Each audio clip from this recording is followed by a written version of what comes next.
Welcome. In this video I will show you how to set the Ambilight mode on your Philips PFS3969 TV.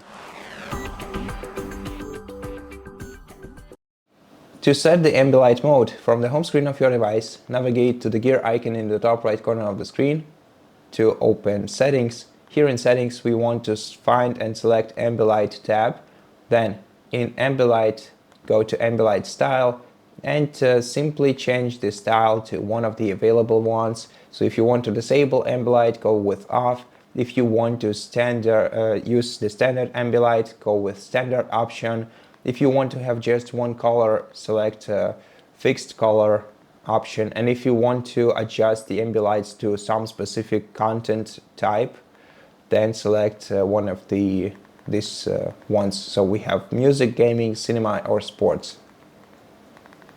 And once you have selected the Ambilight that you like, just press the home button to return to your home screen. And that's it. Thank you for watching this video. If you liked it, please consider subscribing to our channel, leave us a like in the comment below, and I'll see you in the next one.